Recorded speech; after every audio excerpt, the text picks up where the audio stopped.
Welcome back to my YouTube channel Rishabh Jain Pharma. If you want to search my all video, you have to go to YouTube and search as a Rishabh Jain Pharma. You will get my all the videos. With this video series, this is the video for risk assessment as per ICH guideline, that is the International Council for Harmonization Q9. So as per ICH Q9, what is the requirement of risk assessment? How to do the risk assessment? That I have mentioned here. So let's begin with the video. So what is the principle of quality risk management? The evaluation of the risk to quality should be based on scientifically knowledge and ultimately linked to the protection of the patient. So any quality risk management, when you are doing, your target should be how to reduce the risk to protect the patient life, to protect the patient health. The level of effort, formality and documentation of the quality risk management process should be adequate with the level of risk. When you are putting your effort, when you are making automation, when you are doing so much of documentation, the process of quality risk management should be adequate to reduce the level. The level has to be identified and reduced such a way it should not impact the patient health, and it should be based on the scientifically knowledge, scientifically justification. As per ICH Q9, the general quality risk management process is mentioned here.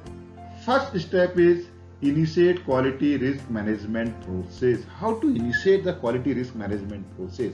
So there will be different steps, but normally when you introduce any equipment instrument, when you introduce any software, when you introduce new product, when you introduce new facility, so anything when you are introducing in the system, you are changing in the system, then you have to be start quality risk management process.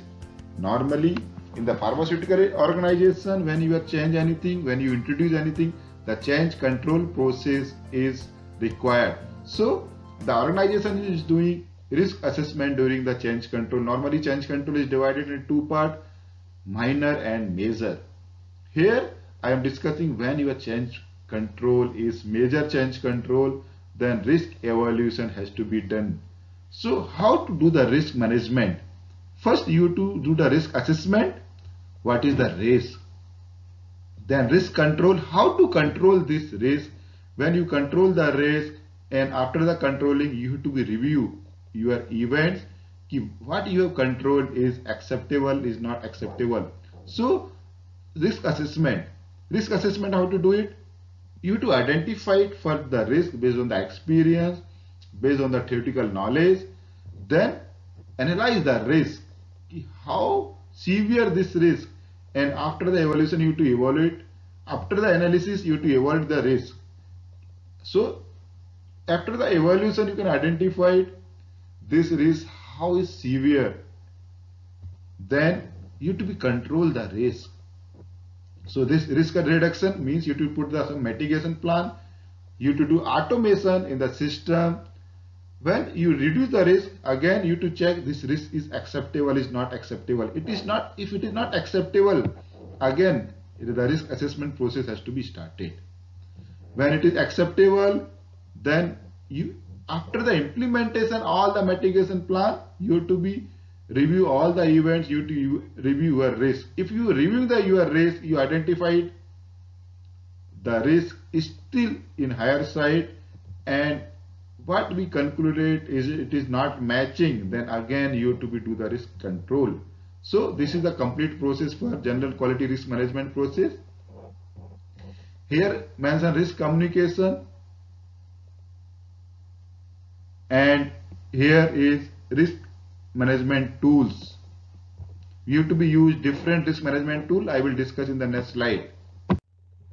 So what are the risk management tools? This is failure mode effect analysis from FMEA. You have to be do the risk management. Failure mode effect and criticality analysis, FMECA. Again from this tool you can do the risk management. fault tree analysis, FTA. With this also you can do risk assessment, hazardous analysis and critical control point, HACCP. From this also you can do the risk management. Then hazard applicability analysis, HAZOP. Then last is preliminary hazardous analysis. So these all are the risk management tool. So the first step is initiating a quality risk management process. So I already discussed the organization is doing during the change control, because here if you are doing anything in the organization, first change control is required for the new system, for the revision of the system. So how to initiate the quality risk management process? Define the problem and a risk question. You to define your problem. What will be the problem due to introducing this system? You to put so many questions. What is the impact? Then that is based on the assumption, because you are introducing new things. What is your assumption? There will be chances of the risk. Then you have to be identify the potential for the risk. What is the reasons for the risk? Then assemble background information and data on the potential hazard, harm, human health impact relevant to the risk assessment. Based on your questions, where you went to the assumption, you have to collect the data, you have to collect the information.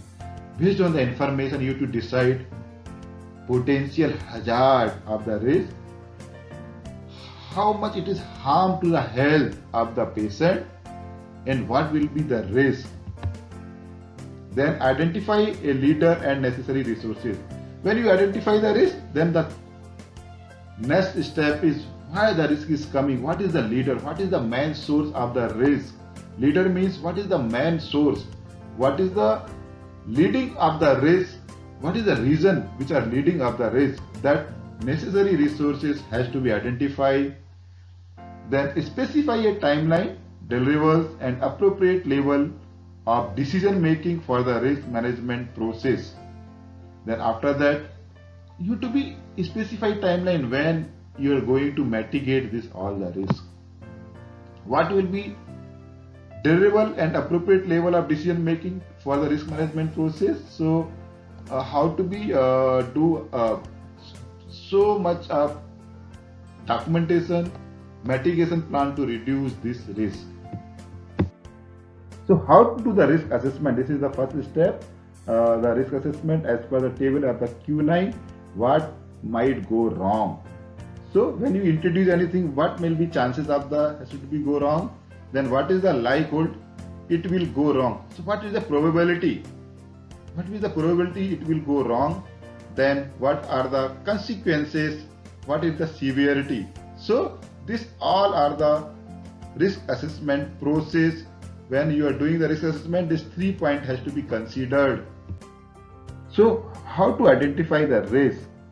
Collect the historical data, theoretical analysis, including identifying the possible consequences. So based on the historical data and based on the theoretical analysis and the possible consequences, you have to be identify the risk. You have to be list out what risk with introducing this system chances has to be happen. So you have to identify the risk, and you have to be write so many questions. Then you have to be identify the risk.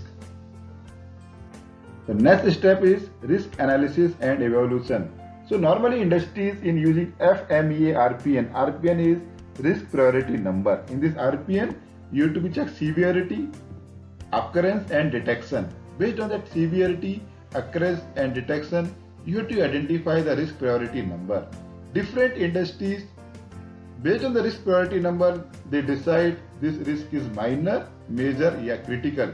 Like if your severity is very high, but occurrence is very low and detection also very high, then your risk priority number is very less.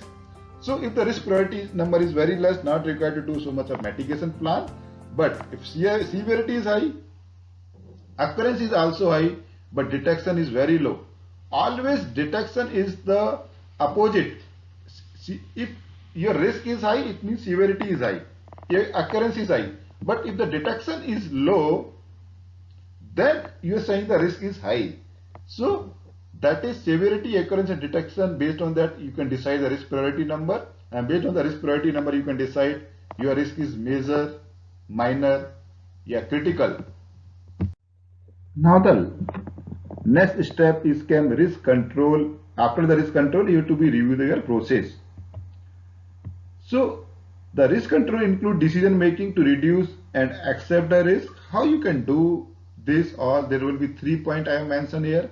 Is the risk above an acceptable level? If your risk above the acceptable level, then now time to be control the risk. So you have to do the mitigation plan.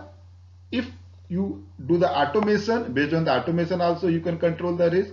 If it is not possible to do the automation, then so much of documentation, so much of checklist has to be provided. So during the process, the checkpoint has to be there. If you have so much of checkpoint, you have so much of review process, you can control your risk.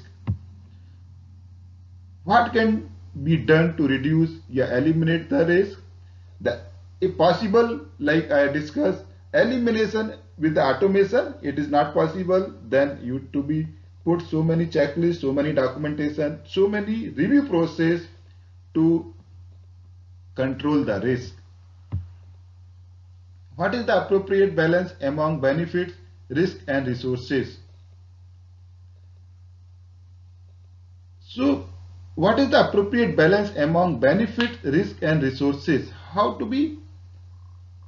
What is the resources of the risk and how to reduce this? This all the part of the risk control.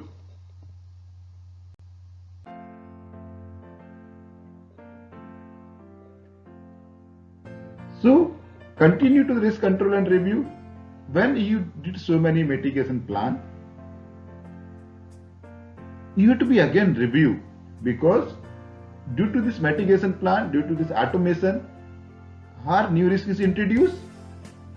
As a result of the identified risk being controlled. So if the new risk is introduced, again you have to do the risk assessment. So the point is next. So first point, what you did the mitigation plan, you did the automation, and you did so many of checklist.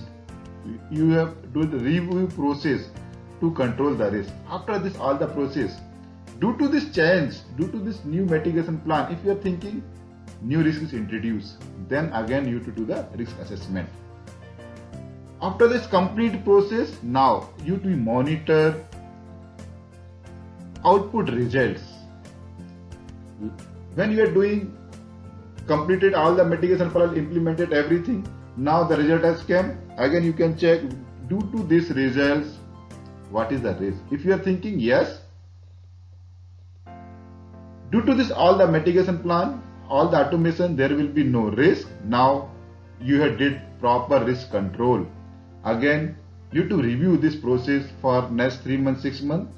After that you identified yes, the mitigation plan which you have mentioned is successful, then again not required to do more risk control. Now process is okay and your risk control procedure is successfully implemented. So friends, I believe you understand how to control the risk, what is the risk assessment process, and what is the mention in ICS guideline. If you feel really this video is giving so much information to you, please share to your friends. If you not subscribe my channel, please subscribe the channel so you will get more videos which I am publishing. Thanks for watching this video.